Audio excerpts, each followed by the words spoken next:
Love is one of the most powerful emotions humans experience, yet it's also one of the most misunderstood. Many people genuinely love their partners, families, and friends, but still feel unseen, unappreciated, or emotionally distant. This confusion often leads to frustration, resentment, and the painful question, if we love each other, why does it feel like something is missing? According to relationship counselor and author Dr. Chapman, the answer often lies not in a lack of love, but in a difference in how love is expressed and received. Chapman introduced the idea of the 5 love languages, a concept that explains how people give and receive love in different ways. Just like people speak different spoken languages, they also speak different emotional languages. When 2 people speak different love languages, love can be present, but it may not be felt.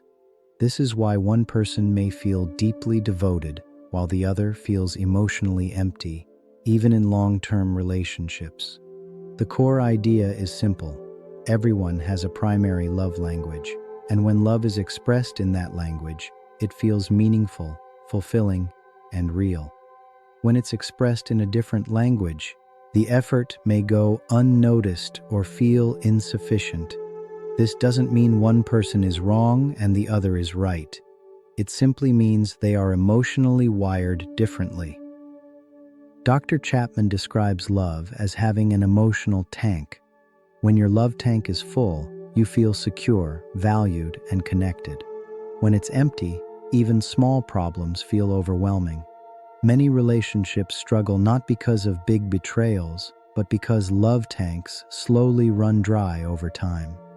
Understanding love languages helps refill that tank in ways that truly matter to the other person. The 5 love languages are words of affirmation, quality time, receiving gifts, acts of service, and physical touch. Everyone appreciates all 5 to some degree, but usually 1 or 2 stand out as primary.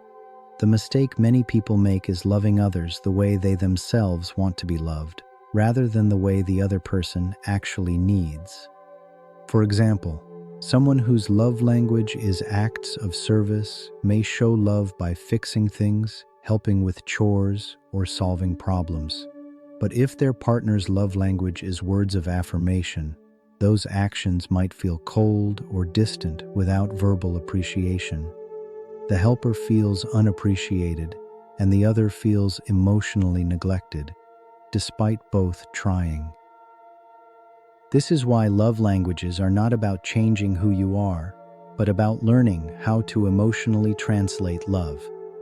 When you understand someone's love language, even small efforts can create deep emotional impact. A few sincere words, undivided attention, or a gentle touch can sometimes heal wounds that years of arguments couldn't. Let's begin with the first love language: words of affirmation. For people who speak this language, words matter deeply. Verbal expressions of love, appreciation, encouragement, and reassurance are essential. These individuals feel most loved when they hear things like, "I appreciate you," "I'm proud of you," or "You matter to me." Compliments, kind words, and emotional validation are not optional for them. They are emotional oxygen. This doesn't mean flattery or empty praise. Words of affirmation must be sincere and specific. Saying, "You did a great job handling that situation," means far more than a generic "good job." For these people, silence can feel like rejection, and harsh words can leave long-lasting emotional scars. Arguments that involve criticism or insults can be especially damaging. In daily life, words of affirmation can be expressed through simple habits: sending a supportive message, leaving a handwritten note, verbally acknowledging effort, or expressing gratitude out loud. Even during conflict, choosing gentle and respectful words can preserve emotional safety. For someone with this love language, how you speak matters as much as what you do. However, problems arise when their partner assumes actions speak louder than words. While actions are important, for someone who values words, silence can feel like emotional abandonment. Understanding this can completely change how couples communicate and prevent unnecessary hurt. The second love language is quality time. This language is all about focused attention and emotional presence. People who speak this language feel loved when they have meaningful time together, without distractions. It's not about quantity, but quality. Even a short conversation can be deeply fulfilling if it's intentional and attentive. Quality time means putting away the phone, turning off the TV, and truly listening. It means eye contact, curiosity, and shared experiences. For these individuals, being physically present but mentally absent feels painful. They may say things like, "You're here, but you're not really with me." Shared activities, deep conversations, walks, meals, or simply sitting together and talking about the day can fill their love tank. What matters most is the feeling of being prioritized. When quality time is neglected, they may feel lonely even in a relationship. Conflict often happens when one partner sees time together as optional or replaceable, while the other sees it as essential. Understanding this love language helps people realize that attention is one of the most powerful forms of love. The third love language is receiving gifts, and it's often misunderstood. This is not about materialism or greed. For people who speak this language, a gift is a symbol of thought, effort, and emotional presence. It represents the fact that someone thought about them. The value of the gift doesn't matter as much as the meaning behind it. A small note, a flower picked on the way home, or a thoughtful surprise can speak volumes. Forgetting important dates or special moments can feel deeply hurtful to these individuals, not because of the object, but because of what it represents emotionally. For them, gifts act as visible reminders of love. They can look at an object and feel emotionally connected to the person who gave it. When understood properly, this love language teaches us that thoughtfulness creates emotional security. Many conflicts arise when a partner dismisses gifts as unnecessary, not realizing that they are emotionally significant to the other person. Learning this language doesn't require spending money, it requires attention and intention. At this point, we've explored 3 love languages and the emotional needs behind them. Already, you may recognize yourself or people in your life. This awareness alone can be life-changing because it shifts relationships from blame to understanding. The fourth love language is acts of service. And for people who speak this language, actions truly do speak louder than words. These individuals feel loved when someone does things to help them, support them, or make their life easier. It's not about control or obligation, it's about effort and intention. When someone willingly steps in to help, it communicates care, commitment, and partnership. Acts of service can be simple everyday things, helping with household chores, running an errand, fixing something that's broken, or taking responsibility when the other person is tired or overwhelmed. For these individuals, love is experienced through reliability and follow-through. Saying, "I'll help you," and actually doing it means more than verbal affection ever could. Problems often arise when acts of service are done with resentment or expectation. Dr. Chapman emphasizes that love must be freely given, not forced. When help is offered with frustration or used as a weapon during arguments, it loses its emotional value. True acts of service come from a place of care, not obligation. For someone with this love language, laziness or broken promises can feel like emotional neglect. They may interpret inaction as a lack of love, even if affection is expressed verbally. Understanding this helps couples realize that effort is not just practical, it's emotional. The fifth and final love language is physical touch. This language goes far beyond intimacy or romance. For people who speak this language, physical connection is essential to emotional connection. Hugs, holding hands, gentle touches, and closeness provide reassurance and safety. Physical touch communicates warmth, acceptance, and presence. A simple hand on the shoulder, sitting close, or a long hug can calm anxiety and strengthen bonds. For these individuals, physical distance can feel like emotional distance. Even during conflict, the absence of touch can feel deeply painful. It's important to understand that physical touch must always be consensual and respectful. The goal is comfort, not control. When used properly, touch becomes a powerful way to communicate love without words. When neglected, individuals may feel isolated even in loving relationships. Now that we've explored all 5 love languages, it's important to understand that most people have one primary love language and one secondary. Over time, these can shift due to life experiences, stress, trauma, or changing circumstances.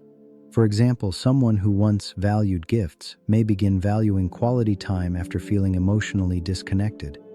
Dr. Chapman explains that many relationship problems come from people speaking their own love language instead of learning their partner's.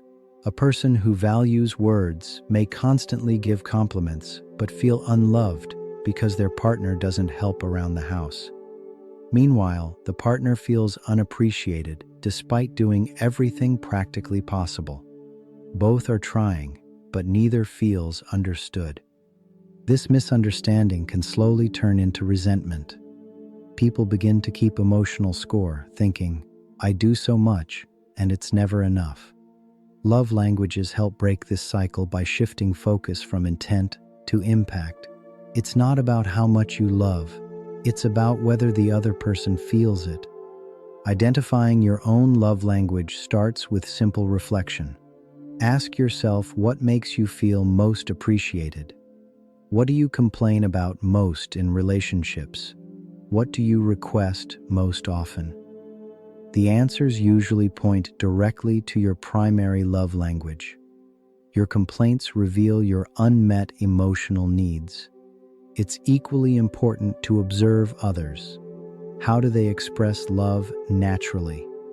Often, people give love the way they want to receive it. Someone who constantly helps may value acts of service. Someone who gives hugs freely may value physical touch. These patterns offer clues. Once love languages are understood, relationships become more intentional.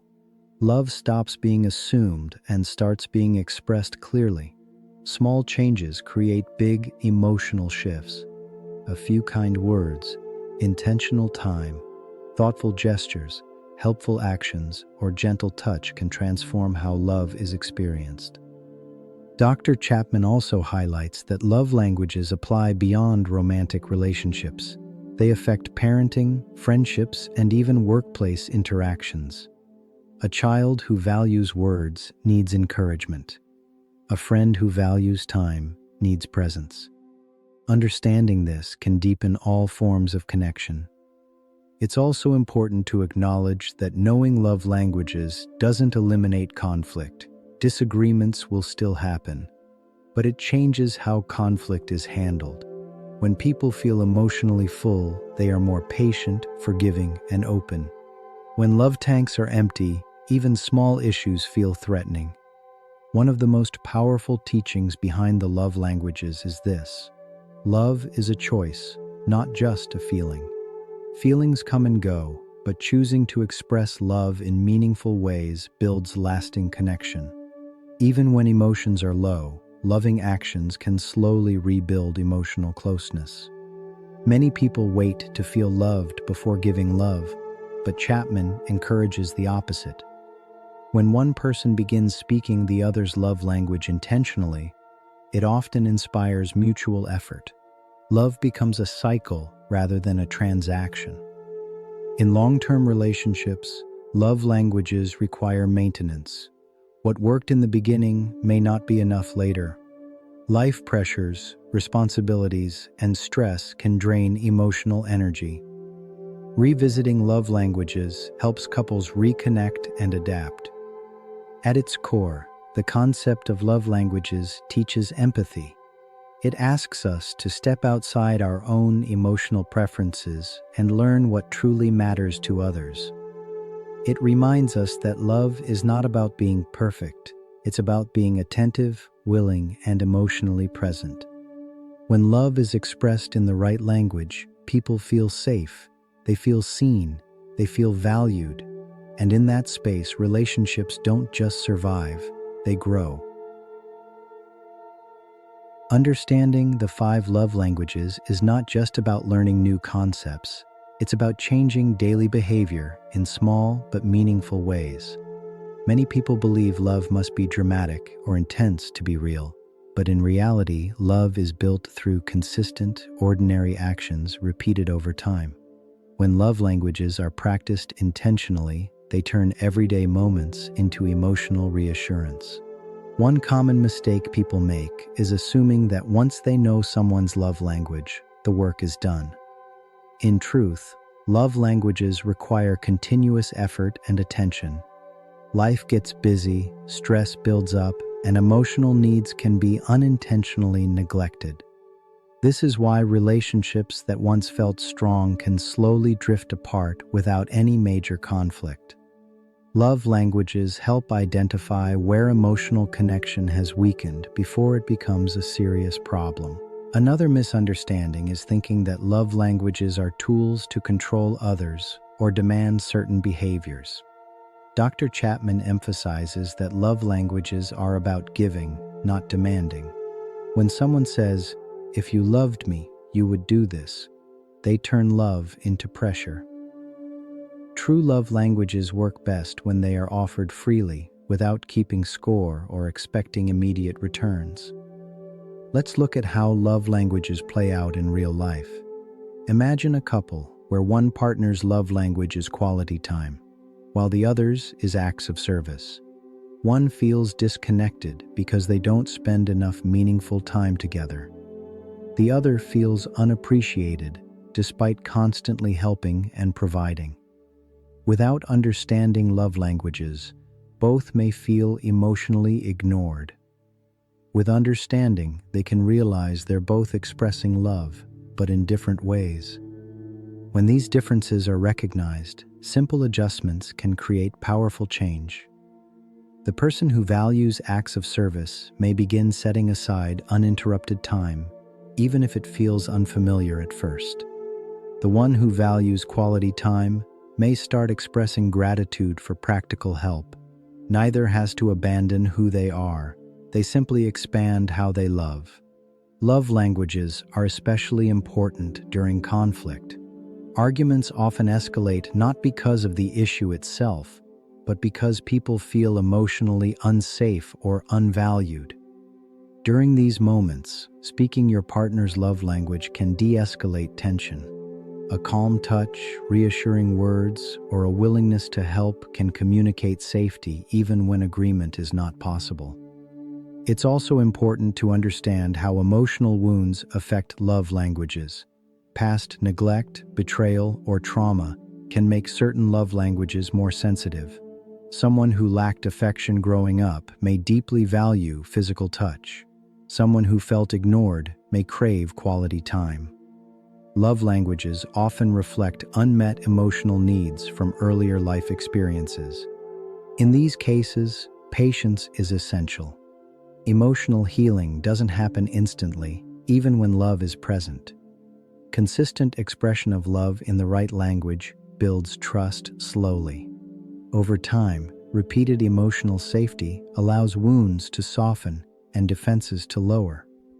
Dr. Chapman also points out that love languages change during different seasons of life. Stress, illness, parenting, or loss can temporarily shift emotional needs. A person overwhelmed with responsibility may suddenly value acts of service more than words. A person feeling lonely may crave more quality time. Healthy relationships allow room for these changes. One powerful exercise Chapman suggests is intentionally speaking your partner's love language for a set period of time without expecting anything in return. This creates an environment of generosity rather than transaction. When people feel genuinely loved, they naturally become more open and responsive. Love languages are not about perfection. You will forget sometimes. You will misunderstand. What matters is intentional correction, not flawless execution. Apologizing and trying again is also an expression of love. For those who feel emotionally disconnected or unloved, love languages offer hope. They show that love can be rebuilt through understanding and effort. Many relationships don't need grand solutions. They need emotional translation. The deeper lesson behind love languages is empathy. It asks us to listen not just to words, but to emotional signals. It teaches us that people are not difficult, they are simply different. When we stop assuming and start learning, connection becomes possible again. In a world where attention is fragmented and emotional exhaustion is common, love languages remind us that love is still learnable. It's not magic, and it's not luck. It's awareness, choice, and practice. When love is expressed in the right language, it doesn't just feel good, it feels safe. And where there is emotional safety, growth naturally follows. Many relationships don't break because love disappears. They break because love is no longer felt.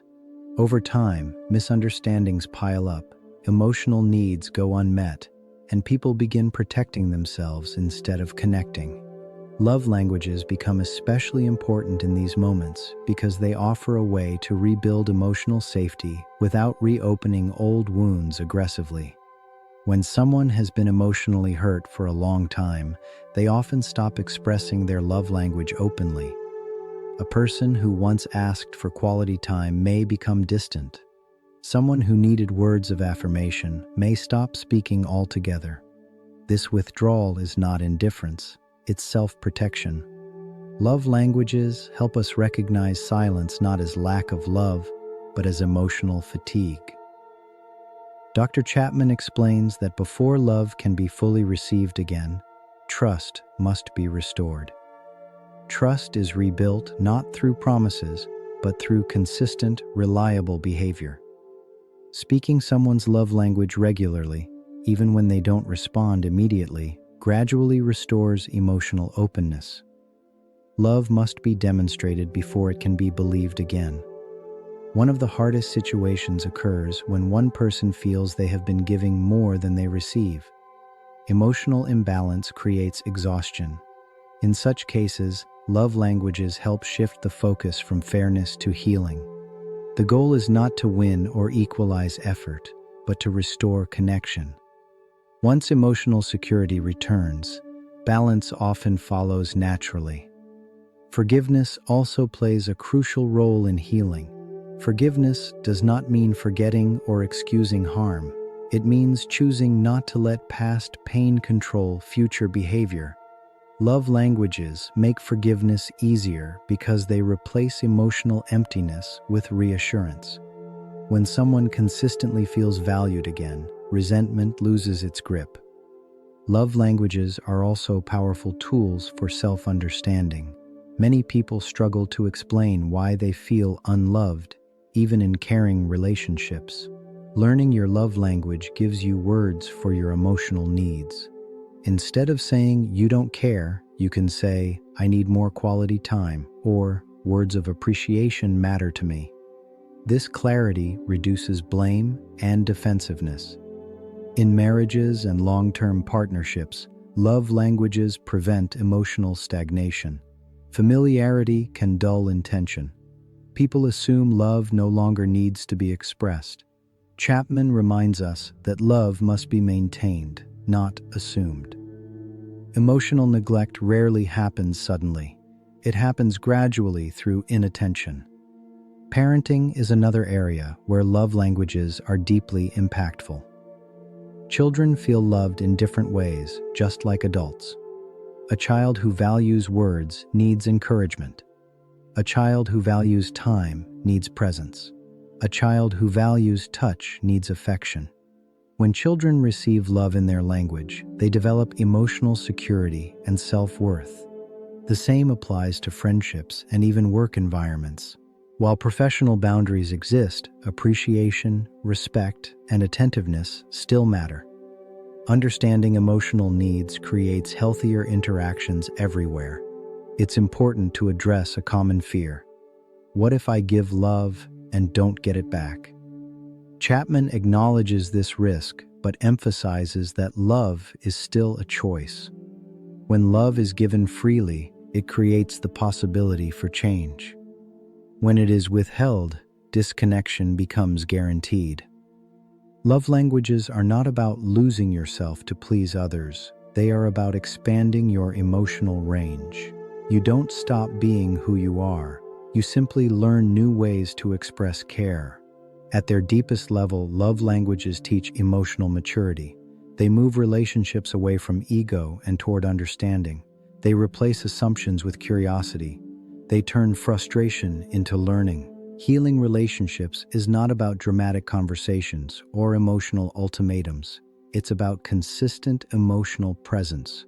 Over time, love spoken in the right language rebuilds what silence destroyed.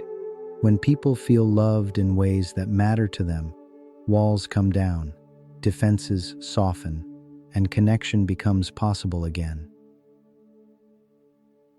As we come to the end of this journey, it's important to remember that love languages are not tricks, techniques, or shortcuts to control emotions.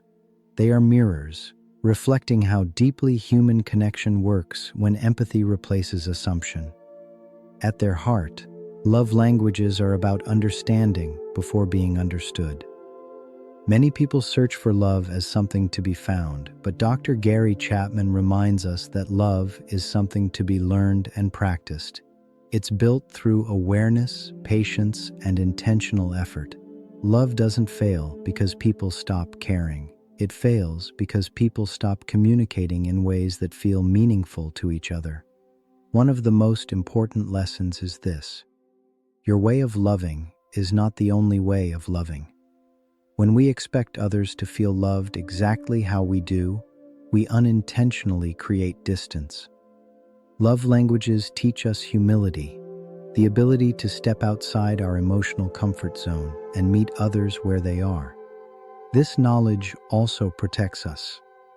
When you understand love languages, you become more aware of emotional manipulation. Real love is consistent, respectful, and freely given. When affection is conditional, withdrawn as punishment, or used to control behavior, it is no longer love, it is leverage. True love languages are never weapons. Another powerful truth is that love languages start with self-awareness. When you know how you receive love, you stop begging for vague affection and start asking for clarity. You stop blaming and start communicating. You stop feeling too needy and start recognizing that needs are human. Not everyone will be willing or able to speak your love language, and that matters. Love languages don't force compatibility. They reveal it. They show whether two people are willing to grow emotionally together. Love requires effort, but it should not require self-erasure. For those healing from emotional neglect or broken relationships, love languages offer something rare: hope without illusion. They don't promise perfection, they offer understanding, and understanding is often the first step toward healing. In a world where attention is divided, patience is thin, and emotional burnout is common, choosing to love intentionally becomes an act of courage. It means slowing down, listening deeper, and caring not just loudly, but correctly. The deepest message behind the 5 love languages is simple. People want to feel seen. When love is expressed in a way that truly reaches the heart, it doesn't just create happiness, it creates safety. And where there is safety, love has room to grow. So whether you're in a relationship, healing from one, or learning to love yourself better, remember this. Love is not about doing more. It's about doing what matters. And sometimes, the smallest change in how you express love can create the biggest change in how it's felt.